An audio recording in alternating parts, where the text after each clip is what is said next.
Hello friends and students, NSY Hindi में आपका एक बार फिर मैं स्वागत करता हूं। मेरा नाम मनीष गुप्ता है। मैंने इसके पहले वीडियो में आप लोगों को फिजिक्स का एक टॉपिक था मोशन के बारे में डिटेल बताया था। अब हम लोग आगे देखते हैं, कुछ टॉपिक उसमें का है वो उसको हम लोग यहाँ पे फर्दर आगे पढ़ते हैं, देखते हैं। जैसे मोशन के बारे में मैंने डिटेल उस दिन आप लोगों को बताया था। मोशन क्या होता है, तो हमने इस मोशन के बारे में पढ़ा था, एक्सीलरेशन के बारे में पढ़ा था और मोशन के 3 इक्वेशंस को इजीली डिराइव कराया था और बताया था कि कैसे इजी वे में हम लोग इक्वेशन को ड्रॉ कर सकते हैं और जस्टिफाई कर सकते हैं। कैसे v equals to u plus a t आता है, s equals to u t plus half a t square आता है और v square minus u square equals to 2as आता है। अब हम लोग आगे देखेंगे कुछ अलग टॉपिक के बारे में जो इससे ही जुड़ा है, जो बीच में कुछ पार्ट्स छूट गया था उसको हम लोग देखते हैं। जैसे मान लीजिए एक्सीलरेशन के बारे में मैंने आप लोगों को बताया था।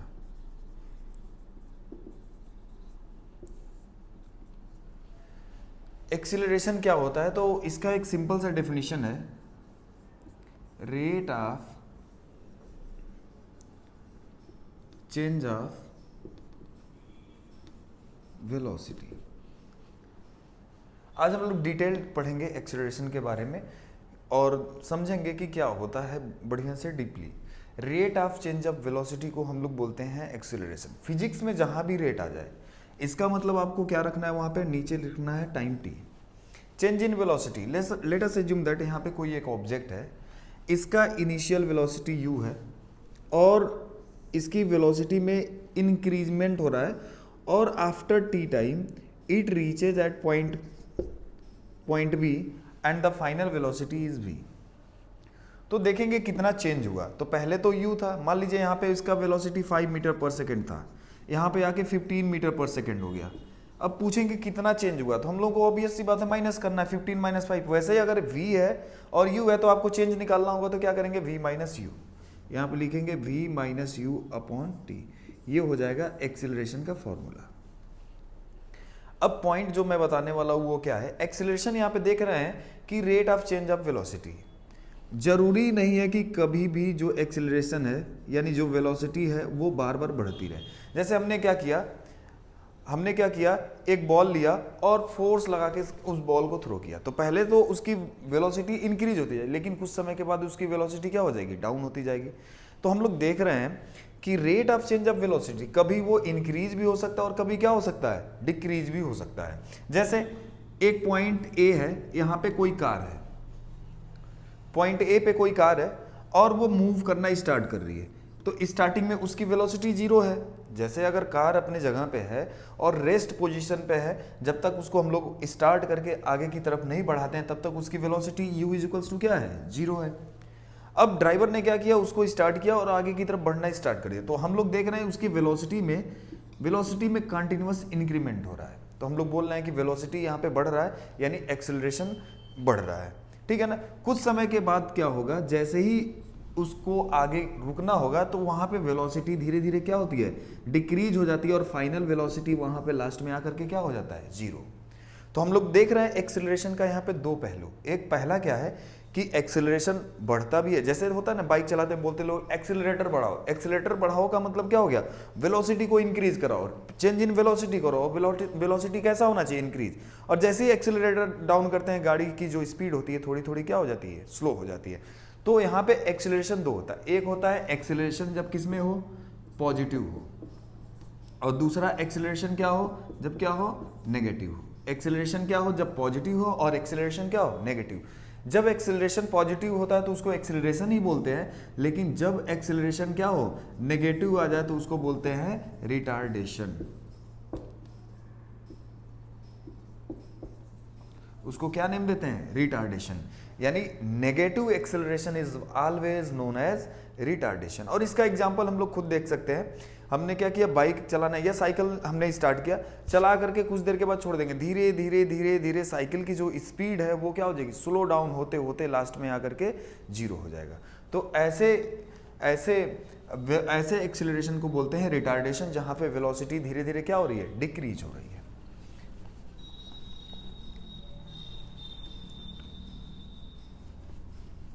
अब बहुत सारे बच्चों का कमेंट आया और उन लोगों ने बोला कि सर कुछ ग्राफ के बारे में बताइए कि डिस्टेंस टाइम का ग्राफ कैसे प्लॉट करते हैं और वेलोसिटी और टाइम का ग्राफ कैसे प्लॉट करते हैं, तो उसको आज हम लोग पढ़ेंगे।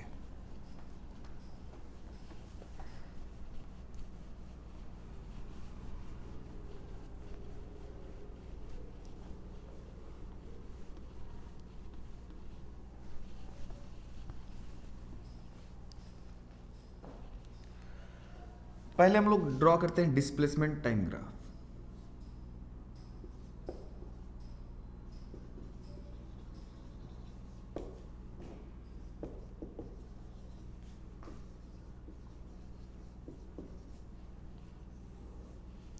डिस्प्लेसमेंट टाइम ग्राफ हमने क्या किया, हॉरिजेंटल, ये वर्टिकल लाइन और ये हॉरिजेंटल लाइन ड्रॉ किया, इसको रिप्रेजेंट किया टाइम से, और ये है हमारा डिस्प्लेसमेंट। क्लियर। अब मान लीजिए कोई एक ऑब्जेक्ट यहां पे है, लेट अस अज्यूम दैट यहां पे किसी पॉइंट पे है।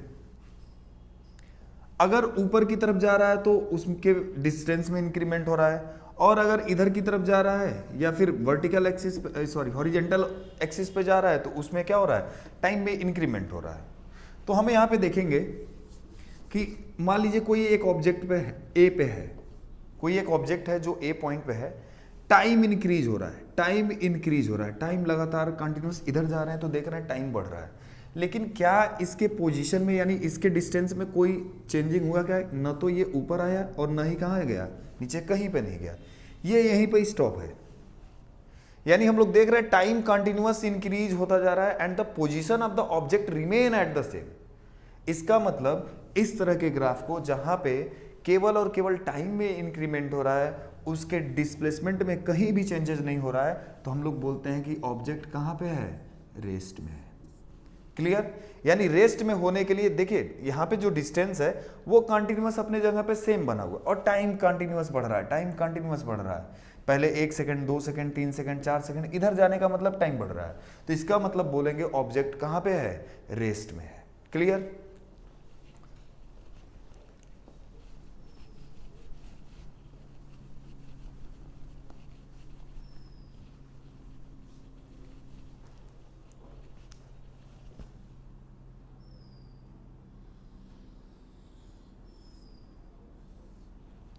नेक्स्ट, मान लीजिए यहां पे ऑब्जेक्ट है, अब हमने यहां पे लिख दिया टाइम 1 सेकेंड, 2 सेकेंड, टाइम जो है दैट इज इन सेकेंड, और डिस्प्लेसमेंट जो है वो किस में है, मीटर में। हम लोग मेजरमेंट कर रहे हैं, ठीक है।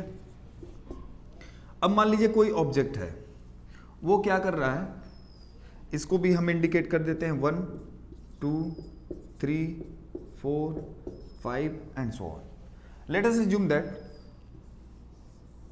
कोई एक ऑब्जेक्ट है और क्या कर रहा है, यहां पे हमने इसको क्या कर दिया, डिस्प्लेसमेंट और इसको time. Let us assume that 1 second में वो 1 मीटर डिस्टेंस कवर कर रहा है। जब टाइम हो रहा है 2 सेकेंड तो वो डिस्टेंस कवर कर रहा है 2, और टाइम हो रहा है 3 सेकेंड तो वो डिस्टेंस कर रहा है 3, और टाइम है 4 तो वो डिस्टेंस कवर कर रहा है 4। इसको अगर हमें प्लॉट करना हो ग्राफ पे तो कैसे प्लॉट करेंगे और कैसे बताएंगे कि इस टाइप का मोशन है? तो देखते हैं टाइम कितना ले रहा है, 1, और डिस्टेंस कितना कवर कर रहा है, 1। तो यानी उसका जो पहला प्लॉटिंग होगा इस पॉइंट पे आ जाएगा। दूसरे पे हम लोग देखेंगे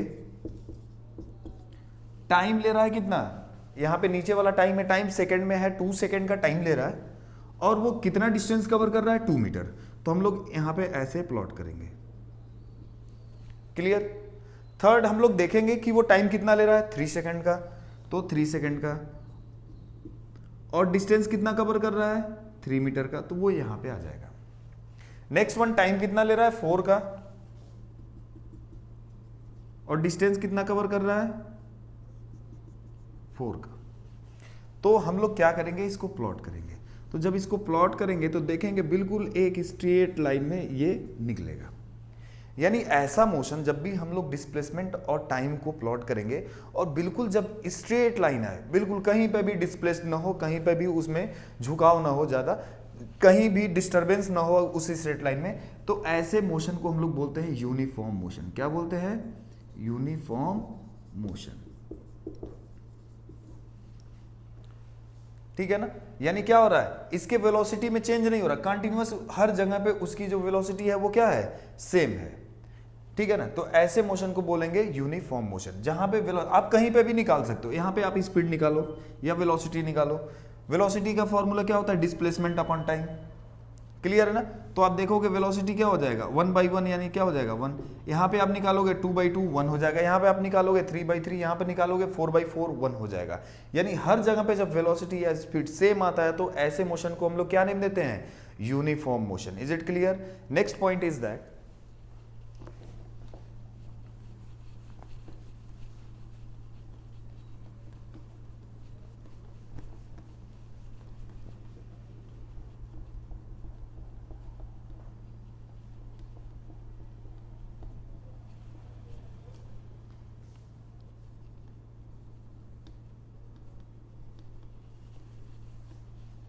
नेक्स्ट पॉइंट हम लोग देखते हैं, जैसे मान लीजिए कोई एक ऑब्जेक्ट है, पहले सेकंड में उसने डिस्टेंस कवर किया 1 मीटर का, दूसरे सेकंड में उसने 3 मीटर का, और थर्ड सेकंड में उसने डिस्टेंस कवर किया 6 मीटर का, और फोर्थ सेकंड में मान लिया वो 7 मीटर का डिस्टेंस कवर किया।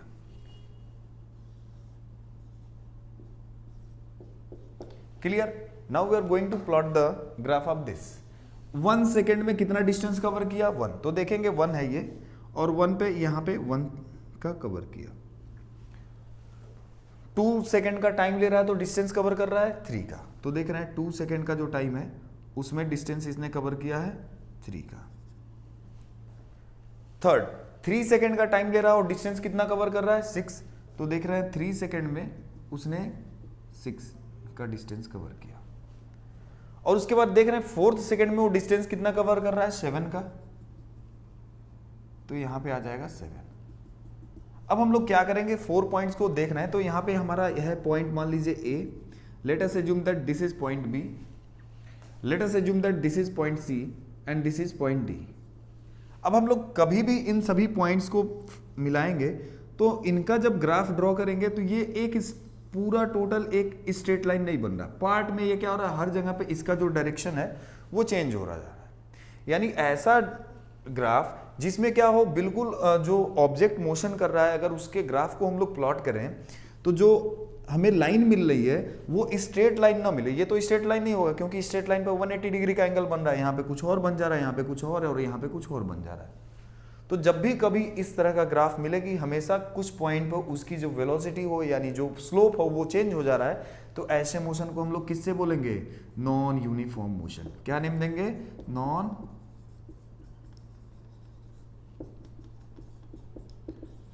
Clear. This is a example of non uniform motion. तो हमने यहां से 2 पॉइंट देखा, पहले हम लोगों ने पढ़ा एक्सीलरेशन के बारे में, एक्सीलरेशन क्या होता है, रिटार्डेशन क्या होता है, उसके बाद हम लोगों ने ग्राफ में देखा, ग्राफ में देखा कि रेस्ट पे कोई ऑब्जेक्ट रहता है तो उसको हम लोग कैसे प्लॉट करते हैं, by graph, distance time graph से, तो वो हमने देखा।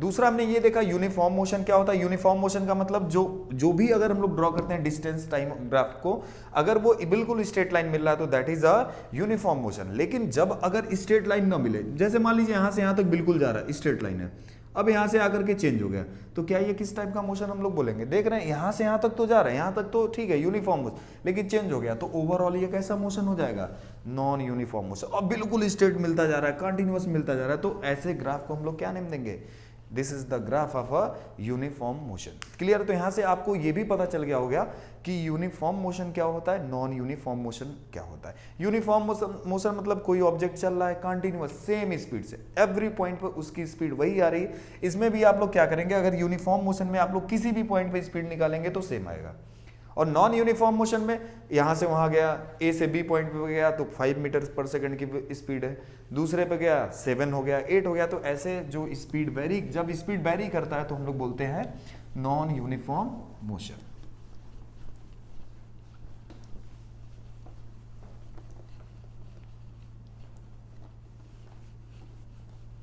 अगला जो ग्राफ है वो बहुत इंपॉर्टेंट है, वेलोसिटी टाइम ग्राफ, और इसमें क्वेश्चंस आते हैं बहुत ज़्यादा। जैसे अगर कोई भी स्कूल का अगर टफ क्वेश्चन पेपर बनता है तो इस टाइप का एक ग्राफ दे देगा, बोलेगा फाइंड करो डिस्टेंस कितना कवर किया, कितना इसका एक्सेलरेशन आ रहा है, रिटार्डेशन कहाँ हो रहा है, बस ग्राफ देख करके, ग्राफ दिया रहेगा आपको, सॉल्यूशन करके बताना है उसी को देख करके। तो हम लोग इसको आज देखते हैं और बढ़िया से समझते हैं। This is the most important point of this lecture. इस टॉपिक का नाम है वेलोसिटी टाइम ग्राफ। ध्यान से देखिएगा, जैसे मान लीजिए let us assume that this is a vertical axis and this is horizontal axis. Clear? इस वाले पार्ट को हमने शो किया वेलोसिटी से। वेलोसिटी का यूनिट मैंने आप लोगों को बताया था, या तो मीटर पर सेकंड लिख सकते हैं, अदरवाइज हम लोग लिख सकते हैं kilometre per hour. Kilometre per hour में रहेगा तो मीटर पर सेकंड में कन्वर्ट करने के लिए 5/18 से मल्टीप्लाई करते हैं, और अगर मीटर पर सेकंड है किलोमीटर पर आवर में कन्वर्ट करना है तो 18/5 से डिवाइड करते हैं। ये आप लोगों को याद होना चाहिए। वेलोसिटी जो दिया है दैट इज इन मीटर पर सेकेंड, और जो टाइम दिया है, टाइम किस में दिया है, सेकंड में, ऐसे ब्रैकेट में कर लेते हैं time second. This is the origin of the graph. Clear है ना? अब मान लीजिए कोई एक ऑब्जेक्ट है, मैंने क्या किया, इसको मार्किंग कर दिया 1 2 3 4 5 6 and so on. This is 1 2 3 4 5 and so on. मान लीजिए कोई एक ऑब्जेक्ट यहां पे है। क्लियर? बहुत ध्यान से समझिएगा। जैसे हम लोगों ने रेस्ट वाले पोजीशन को देखा था, ऐसे बोला था, ड्रॉ किया था, और यहाँ पे बोल दिया था डिस्टेंस है, टाइम इंक्रीज कर रहा है, लेकिन कुछ नहीं बोला, तो हमने इसको बोला था रेस्ट पे है।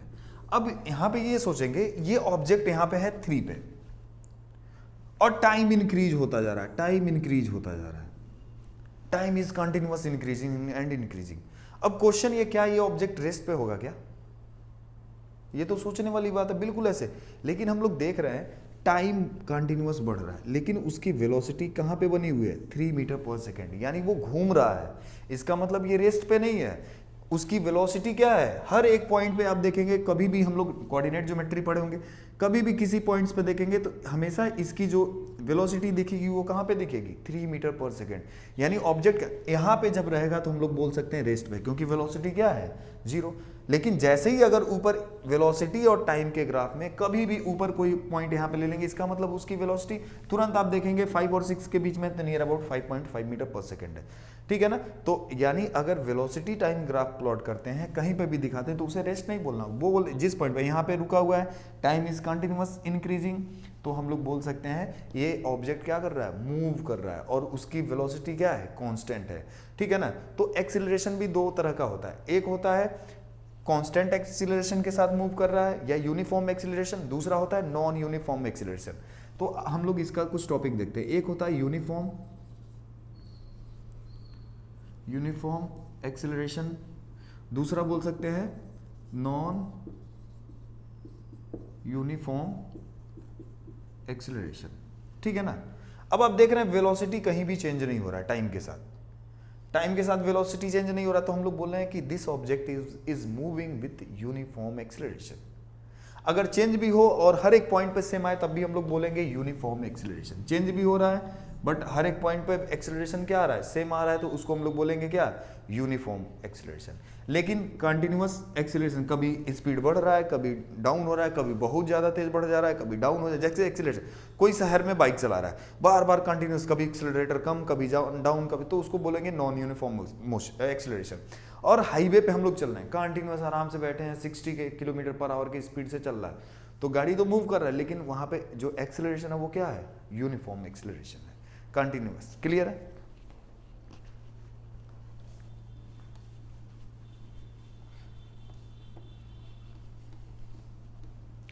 यूनिफॉर्म एक्सीलरेशन का मतलब, जैसे मान लीजिए यहां पे है, हर टाइम पे स्पीड बढ़ रहा है, सेम सिमिलर अमाउंट का स्पीड क्या हो रहा है, बढ़ रहा है।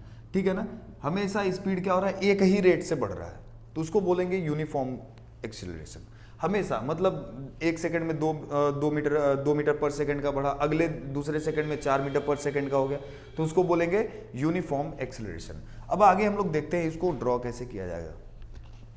अच्छा, एक क्वेश्चन है, ये ऑब्जेक्ट ऐसे मोशन कर रहा है, यहां से यहां तक मोशन कर रहा है, तो यहां पे एक्सीलरेशन कैसा होगा? तो हमें पता है कि एक्सीलरेशन का फॉर्मूला क्या होता है, v माइनस यू अपॉन क्या हो जाएगा, t होता है, यही होता है एक्सीलरेशन का formula, v minus you upon T. यहाँ पे देख रहे हैं ऑब्जेक्ट स्टार्ट भी यहीं पे किया, अभी यहीं पे है, तो इस केस में एक्सेलरेशन क्या हो जाएगा, इस केस में एक्सेलरेशन क्या हो जाएगा 3 - 3 अपॉन क्या हो जाएगा t। मान लीजिए t कुछ कितना भी है तो यहाँ पे केस क्या हो जाएगा, एक्सेलरेशन का वैल्यू क्या हो जाएगा 0। क्लियर है ना। तो एक्सेलरेशन 0 भी हो सकता है, पॉजिटिव भी हो सकता है, और क्या हो सकता है, नेगेटिव भी हो सकता है। अगला पॉइंट हम लोग देखते हैं।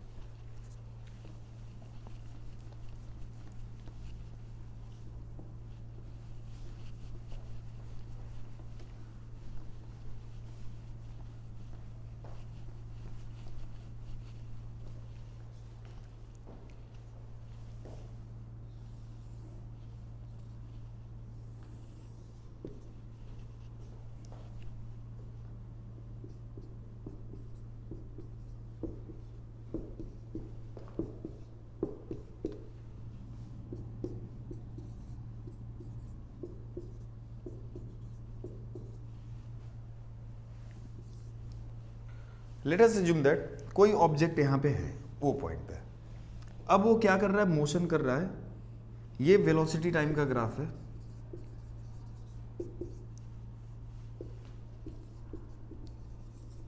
टाइम जो है दैट इज इन सेकेंड, और वेलोसिटी जो है दैट इज मीटर पर सेकेंड। वेलोसिटी है और यहाँ पे टाइम है। क्लियर है। Let us assume that object is moving here in a straight line. जब भी कभी भी वेलोसिटी टाइम का ग्राफ हो और जो ऑब्जेक्ट हो वो कंटिन्यूअस एक सेम पाथ पे बिल्कुल स्ट्रेट लाइन पे मोशन करता है, तो ये शो करता है यूनिफॉर्म एक्सीलरेशन।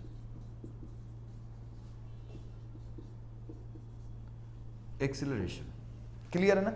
अब मान लीजिए यहां से इसका जो पाथ है ऐसे आ गया, वेलोसिटी में चेंज नहीं हो रहा है, तो इसको बोलेंगे जीरो एक्सीलरेशन, यानी एक्सीलरेशन यहां पे हो ही नहीं रहा है। चेंज एक्सेलरेशन का मतलब चेंज इन वेलोसिटी, या तो प्लस होगा या फिर क्या होगा, माइनस होगा। अगर ऐसे जा रहा है तो हम लोग बोल सकते हैं यूनिफॉर्म एक्सेलरेशन, यानी कंटिन्यूअस बढ़ रहा है स्ट्रेट लाइन में। और एक्सेलरेशन कैसा है, पॉजिटिव है। कैसा है, पॉजिटिव। ऐसा जा रहा है तो हम लोग बोलेंगे एक्सेलरेशन यहाँ पे क्या है, जीरो है, क्योंकि एक्सेलरेशन चेंज ही नहीं हो रहा है। और मान लीजिए फिर यहाँ से स्ट्रेट लाइन में डाउन जा रहा है, तो यहाँ पे एक्सेलरेशन क्या हो जाएगा, नेगेटिव हो जाएगा। और जब नेगेटिव होगा तो उसको हम लोग क्या बोलेंगे, रिटार्डेशन। क्या नेम देंगे, रिटार्डेशन।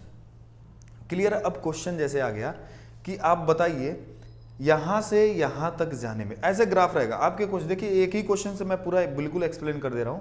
क्वेश्चन ये आएगा ऐसे आपके क्वेश्चन में, आपके क्वेश्चन पेपर में ग्राफ बना रहेगा, बोलेगा अब बताओ ये ऑब्जेक्ट जो है 0 से लेकर के 7 सेकेंड तक कितना डिस्टेंस कवर किया। क्लियर है ना, कितना डिस्टेंस कवर किया 0 to 7 के बीच में। क्लियर। तो हम लोग कैसे फाइंड करेंगे, तो आप लोगों को याद होगा प्रीवियस लेक्चर में हमने ये पढ़ा था कि कोई भी ऑब्जेक्ट कितना डिस्टेंस कवर करता है, तो उस केस में वेलोसिटी यहाँ पे था, टाइम यहाँ पे था। तो मैंने बताया था अगर किसी भी ऑब्जेक्ट को अगर हम लोग क्या करते हैं, ग्राफिकल, उसके मोशन को ग्राफिकल पार्ट में रिप्रेजेंट करते हैं, तो ऑब्जेक्ट के द्वारा जो डिस्टेंस कवर होता है उस एरिया का क्या होता है, वैल्यू होता है। यानी जो भी एरिया उस ऑब्जेक्ट के ग्राफ के द्वारा बनता है उसी को हम लोग क्या बोलते हैं, distance covered by the object. तो हम लोग क्या करेंगे, इस पूरे एरिया को निकालेंगे और वो जो एरिया आएगा वही होगा उस ऑब्जेक्ट द्वारा चली गई दूरी। तो हम लोग देखते हैं, इसको दो पार्ट में डिवाइड कर लेते हैं। देख रहे हैं यहाँ पे एक ट्रायंगल बन रहा है, बीच वाले पार्ट को मैं इरेज कर दे रहा हूं। देखिए इस पार्ट को हम लोग इस अकेले को हम लोग 3 पार्ट्स में यहाँ पे डिवाइड कर सकते हैं, बिल्कुल स्ट्रेट, ये ऐसे, और यहाँ पे एक ट्रायंगल बन। तो देख रहे हैं एक पहला शेप ट्रायंगल बन रहा है, दूसरा शेप रेक्टेंगल बन रहा है, और थर्ड क्या बन रहा है, ट्रायंगल। हम लोग को फाइंड करना है distance covered by the object. तो distance covered by the object क्या हो जाएगा, एरिया, किसका एरिया, ट्रायंगल 1 का, प्लस एरिया किसका, रेक्टेंगल का, प्लस एरिया किसका हो जाएगा, ट्रायंगल 2 का। क्लियर। अब बताइए ट्रायंगल का एरिया का फॉर्मूला मैं यहीं पे निकाल के बता दूं। ट्रायंगल का एरिया का formula half into base into height. Rectangle का एरिया का फॉर्मूला लेंथ इंटू ब्रेथ। फिर यहां भी हम लोग फॉर्मूला यूज करेंगे 1/2 इंटू लेंथ इंटू ब्रेथ। इस तरह का क्वेश्चन बहुत देखने को मिलता है, तो घबराने की जरूरत नहीं, आप उसको पार्ट वाइज डिवाइड कर दो। अब यहाँ पे देखो बेस कितना है, इस रेक्टेंगल का बेस आपको कितना दिख रहा है, 1 से लेकर के 3 तक जा रहा है, तो बेस क्या हो जाएगा 1 यहाँ पे मैं और थोड़ा बड़ा लिख दूँ 1/2 इंटू 3, और हाइट कितना कवर कर रहा है तो देख रहे हैं हाइट कितना बना हुआ है 3, तो सॉल्व करेंगे 3 3 जा 9 को 2 से डिवाइड करेंगे तो आ जाएगा 4.5 मीटर। यानी इसमें जो यहाँ से यहाँ तक जो गया उसमें डिस्टेंस कितना कवर किया, यानी S1 लिख सकते हैं, S1 क्या आ गया 4.5। अब यहाँ पे हमें कैलकुलेट करना है कि इस ग्राफ में उसने कितना डिस्टेंस कवर किया, तो बताइए इसका एरिया का फॉर्मूला क्या होता है, लेंथ इंटू ब्रेथ, कितना डिस्टेंस कवर कर रहा है 1 और 2, तो लेंथ कितना हो जाएगा इसका 2 मान लिया, और ब्रेथ आप यहां से हाइट देखो 3, तो 2 3 जा क्या हो जाएगा 6, यानी सेकेंड वाले पार्ट में जो डिस्टेंस आ गया वो क्या आ गया 6 मीटर। थर्ड वाले में हम लोग कैलकुलेट करेंगे, यहां पे देखेंगे डिस्टेंस यहां पे जो है इसका 1/2 इंटू बेस, बेस 1 और 2, बेस कितना कवर हुआ 2, और डिस्टेंस है जो इसका हाइट है वो क्या है half into base into height, इसको लिख सकते हैं half into base into height. Base क्या हो गया 2 और हाइट कितना जा रहा है 3, सॉल्व करेंगे 2 से 2 कट जाएगा, आ जाएगा 3 मीटर। तो हम लोग देख रहे हैं 3 पार्ट में कवर किया, ये पहला हो गया, ये दूसरा और ये तीसरा। तो ओवरऑल जो डिस्टेंस हो जाएगा वो क्या हो जाएगा S1 plus S2 plus S3। S1 कितना कवर किया है 4.5 यहां पे लिख सकते हैं, S2 कितना कवर किया है 6, और S3 कितना कवर किया है 3। तो इसको जब सॉल्व करेंगे तो आ जाएगा 639 और 4 13.5 मीटर डिस्टेंस कवर किया। ये कोई ऑब्जेक्ट है O से लेकर के 7 सेकंड तक, क्लियर है ना। तो आज के वीडियो में हमने ये पढ़ा कि कोई भी ऑब्जेक्ट मोशन करता है तो उसमें जो एक्सेलरेट होता है तो 2 तरह का होता है, एक या तो पॉजिटिव होगा या फिर क्या होगा नेगेटिव होगा। और एक पॉइंट पे हमने देखा कि एक्सेलरेशन 0 भी हो जाता है। एक्सेलरेशन 0 कब होगा जब वेलोसिटी क्या होगी कांस्टेंट होगी। अगर वेलोसिटी कंटीन्यूअस इंक्रीज हो रही है तो हम लोग बोलेंगे एक्सेलरेट कर रही है बॉडी, वेलोसिटी कांस्टेंट बनी है, न चेंज हो रही है न कम हो रही है तो हम लोग बोलेंगे कांस्टेंट वेलोसिटी है। और अगर वेलोसिटी डिक्रीज हो रही है तो हम लोग बोल सकते हैं वहां पे रिटार्डेशन हो रहा है। दूसरा हमने ये पढ़ा uniform motion, non uniform motion को कैसे ग्राफिकली हम लोग रिप्रेजेंट कर सकते हैं वो हमने देखा। फिर उसके बाद हमने देखा कि वेलोसिटी टाइम ग्राफ से कैसे हम लोग यूनिफॉर्म एक्सेलरेशन को, ठीक है, या फिर कांस्टेंट एक्सेलरेशन को, या फिर हमने क्या कर सकते हैं रिटार्डेशन को कैसे शो कर सकते हैं वो हमने देखा। और कैसे अगर कोई भी एक्सेलरेटेड बॉडी है और आपको केवल ग्राफ दिया गया बताना है कितना डिस्टेंस कवर करना है, तो हम लोग इजीली फाइंड कर सकते हैं उस ग्राफ को पार्ट वाइज डिवाइड करके, ट्रायंगल रेक्टेंगल या फिर ट्रेपेजियम जो भी बन सकता है वहां से हम लोग एरिया निकाल करके। तो आज के वीडियो में बस इतना ही। आप इस वीडियो को लाइक करें, शेयर करें और इस चैनल को सब्सक्राइब करें। तब तक धन्यवाद।